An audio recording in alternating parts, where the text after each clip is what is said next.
Bonjour mesdames et messieurs et bienvenue dans ce flash d'information. Un conseil des ministres se tient ce mercredi 28 juin au palais présidentiel en présence du président de la République Alassane Ouattara. Au menu, le processus de développement de la Côte d'Ivoire. Le président de la République, il faut le rappeler, est rentré de Paris où il a pris part hier mardi à la remise du prix Félix Houphouët-Boigny pour la recherche de la paix. Il a été accueilli à l'aéroport international Félix Houphouët-Boigny par le vice-président ivoirien Daniel Cablon-Duncan et des membres du gouvernement.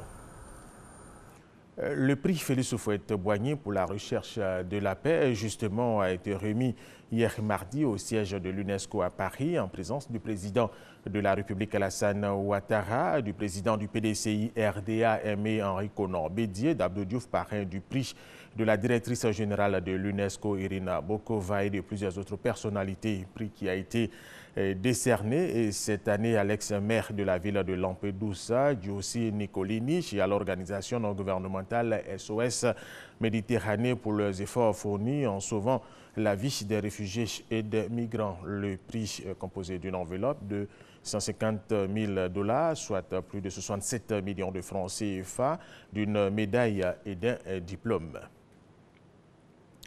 Des brigands qui continuent de prendre des risques pour se rendre en Europe. Plus de 8 000 ont été secourus au cours des dernières 48 heures en Méditerranée dans les eaux en face de la Libye, dont 5 000 lundi. Et ces migrants se trouvaient à bord de 4 embarcations plus importantes et une plus petite de 18 canots pneumatiques.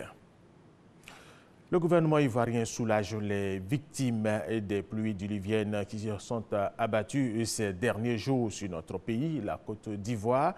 Ces pluies ont fait 20 morts et 43 blessés et une centaine de maisons détruites. L'État a dégagé 500 millions de francs CFA pour soutenir ces populations. Isaïe Ochodan.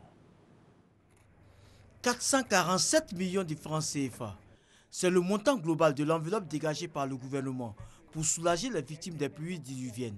Des pluies qui ont fait plusieurs morts, 43 blessés et plus d'une centaine de maisons détruites sur l'ensemble du territoire national. Il y a eu des pluies diluviennes, puis des inondations qui malheureusement ont causé beaucoup de dégâts, des pertes en vie humaine. Jusqu'à hier, on en était à 20. Des blessés, jusqu'à hier, on en était à 43. Et puis des dégâts au niveau des maisons détruites. Et donc symboliquement, c'est la responsabilité de l'État de Côte d'Ivoire d'apporter sa compassion et le réconfort aux victimes. Pour soulager les victimes d'Abidjan, l'État a débloqué 500 000 francs CFA par décès dans chaque famille, 40 000 francs CFA pour permettre à chacun des blessés pour les soins. Les victimes des maisons détruites comme celle de Yopougon-Koprim n'ont pas été oubliées. Chacune d'elles a reçu la somme de 300 000 francs CFA pour se reloger. Avec le soutien que nous a soutenu au début jusqu'à aujourd'hui, je vous te remercie beaucoup. Vraiment, on est satisfait. Même si on a eu un mal, mais vraiment, on est satisfait. On croit que vraiment qu'ils pensent à nous. Vraiment, on les remercie beaucoup. On ne peut que leur dire merci. Merci, ça ne peut pas réveiller le corps, les morts, mais vraiment, ça réconforte. La ministre Mariatou Kone a saisi l'occasion de cette cérémonie pour lancer un appel. L'homme peut se mettre à l'abri, l'homme peut se protéger. Et donc, il faut que les personnes qui sont dans des zones à risque puissent partir de ces zones-là pour éviter le pire. La ministre de la Femme, de la Protection de l'Enfant et de la Solidarité, après Abidjan, va se rendre dans les jours à venir dans les villes de l'intérieur du pays, touchées par les fortes pluies pour traduire la compassion du gouvernement. La mission de sensibilisation des réfugiés ivoiriens au Libéria, une délégation du gouvernement et du HCR a rencontré les pensionnaires du camp Petit-Pi hier mardi. Les échanges ont porté sur les conditions de leur retour en Côte d'Ivoire.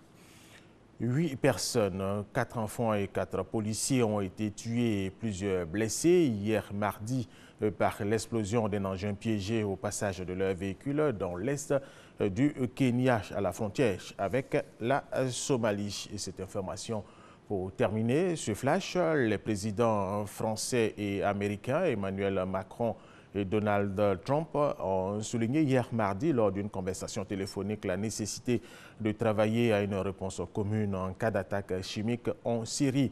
Et lors de cet entretien également, Emmanuel Macron a convié Donald Trump et son épouse Mélanie à assister au défilé de la fête nationale le 14 juin en France.